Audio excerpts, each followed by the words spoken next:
I evo, danas delimo razne poklone, dragi gledalci, i drago mi je da vas obradujemo, kao što smo imali priliku i da čujemo od vas. A ovoga jutra Bojana Đurić, profesor španskog i engleskog jezika sa nama. Dobro jutro, Bojana, i dobro nam došli. I vi ćete obradovati naše gledalce, a pre toga oni nek se pripreme, a da malo pričamo o tome koliko je divno kada znamo mnogo jezika i čini mi se da smo sad mi roditelji ta generacija kad polažemo pažnju na to kod naše dece i negde od najranijeg uzrasta ih vi učite, a mi ih šaljemo kod vas da najbolje uče strani jezik i kažete u tom najranijem periodu je da vrlo lako savladaju i dva paralelno. Kako to? Apsolutno. Ono što mi iz Centra Ekilibrija volimo da kažemo jeste da je učenje stranih jezika ulaganje u budućnost, a sve ostalo su nekako hobiji.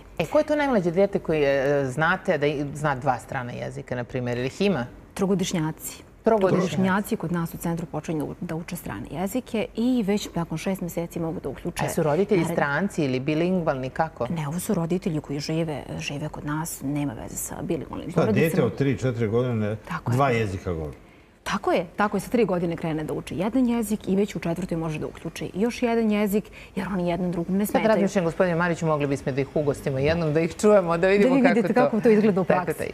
Divno je kada dođe ovako letnji raspust i divno bi bilo kada bi svi mogli 2,5 meseca, tako da letuju zajedno sa svojim decom. To je neizvodljivo i onda se nekako dolazite do nekih divnih ideja kako da deci ulepšate to leto. Bolje uče u kampu nego uz gradivo u školu. Sigurno sam da da. Apsolutno. Kamp je jer nešto su posvećeni samo tome. Kamp deci pruža mogućnost da uče i kroz nastavu i van nastavne aktivnosti, kroz one aktivnosti koje su njima zanimljive. Gdje idete sa njima? Sport, kreativne radionice. Kada su izleti u pitanju, svake godine je to nešto drugačije. Ove godine decu vodimo na izlet na Kosmaj. Ima tu dosta aktivnosti koje su na sportskom keju, na slavskom keju, na Kalemegdanu, panoramsko razgledanje grada, posete različitim muzejima. Aktivnosti koje podrazumevaju aktivno korišćenje stranih jezika, a da to sve deci pritom bude izuzetno zabavno. Znači oni će upoznati Beograd bolje nego što su prethodnih godinu dana. Apsolutno. I to na engleskom. Sve vreme se priča na engleskom. Sve što se odvija na letnjem jezičkom kampu u organizaciji Ekilibrija centra, sve na stranom jeziku, bilo da je engleski ili nemački jezik u pitanju. Imaju 3 časa nastave dnevno, samo 3, a da to pritom nije klasičan čas. Kako izgleda taj jedan dan i kako se jezik usvaja u toku tog jednog dana na jezičkom kampu? Vrlo spontano, kroz igru, zabavu, različite kreativne radionice, sportske aktivnosti, tako da deca aktivno mogu da koriste jezik, da nemaju osjećaj da su u školi, u školskoj klupi, pred tablom, profesorom koji predaje gramatiku, nego kroz različite vrste jezičkih radionica i kreativnih jezičkih igara aktivno koriste jezik, uživaju, zabavljaju se i te 2 nedelje koji jezički kamp traje, zaista njima znači nema ono present simple tense, past continuous, nema toga, nego aktivna upotreba koju nisu svesni, ali bez suvoparnog predavanja gramatike. Pa svi mi najviše učimo kada nismo svesni, kad nešto ne moramo, nego kad nam je lepo i zabavno. U situaciji. Vi ste rešili da obradujete naše gledalce. Samo izvolite. Mi smo želeli da ovog jutra obradujemo sve roditelje prvaka i drugaka koji još uvijek nemaju ideju kako da svoje deci omoguće jedan lep, kreativan i koristan period letnjeg raspusta. Podelit ćemo jedan kamp za decu 1. i 2. razreda u trajanju od 2 nedelje. Roditelji imaju mogućnost da svoje dete prijave u nastavni centar Bel ili nastavni centar Strahinjića Bana tokom jula meseca. Kamp se odvija u 4 smene. Prva je aktualna sada, posljednje 2 nedelje juna. Znači traje 2 nedelje, je li tako kamp? 2 nedelje traje kamp, to je 10 radnih dana. Sve se odvija od 9 do 17 časova kroz nastavu i van nastavne aktivnosti, a roditelji imaju mogućnost da prijave svoju decu za prve 2 nedelje jula. Dakle, dok su roditelji na poslu, deca su na sigurnom, zabavno im je, a nauče jezik. Apsolutno. Ekilibrio se uvek za to najbolje Kad je taj najraniji uzrast kada jezik može da počne da se uči? Jezik može da se počne već od 3. godine, ali ovaj kamp je namenjen osnovcima od 1. do 8. razreda i ja se nadam da se uskoro družimo sa nekim od gledalaca koji imaju decu tog uzrasta. Mnogi roditelji kažu, moje dete zna engleski, gleda crtane filmove, razgovaramo mi sa njim i eto tako uči. A onda shvate da je ipak dobro da profesionalci rade na tome i onda bi voljeli da znaju u kom je stadijumu dete, koliko dobro zna jezik. I onda vi radite i ta testiranja. Rešili ste ovog jutra da nam poklonite i 5 testiranja besplatnih za decu. Kako izgledaju ta testiranja?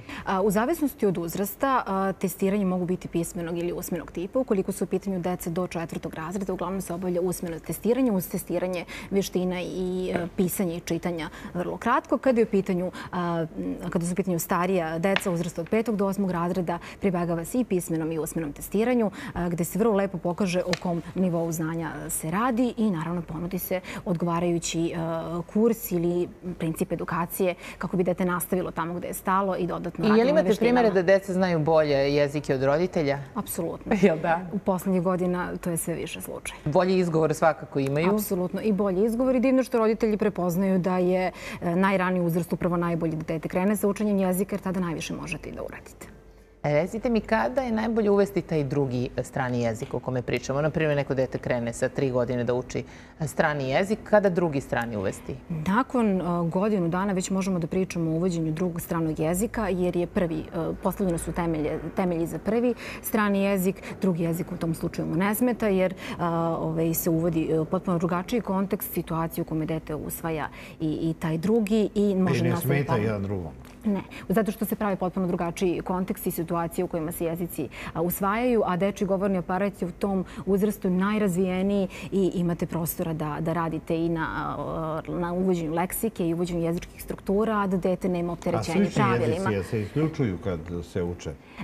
Deca ne prave razliku da li su jezici slični u tom uzrastu. Za odrasle je teže? Kada su odrasli u pitanju svakako, zato što postoje tu neke vrste pozitivnih i negativnih transfera gde jezici smetaju jedan drugim. Kad smetaju? Koji jezici smetaju? Do 7. godine deca ne prave razliku, jer struktura maternjeg jezika nije još uvek dovoljno dominantna da bi oni mogli da prave nekakve asocijacije i kopiraju strukture jednog jezika na drugi.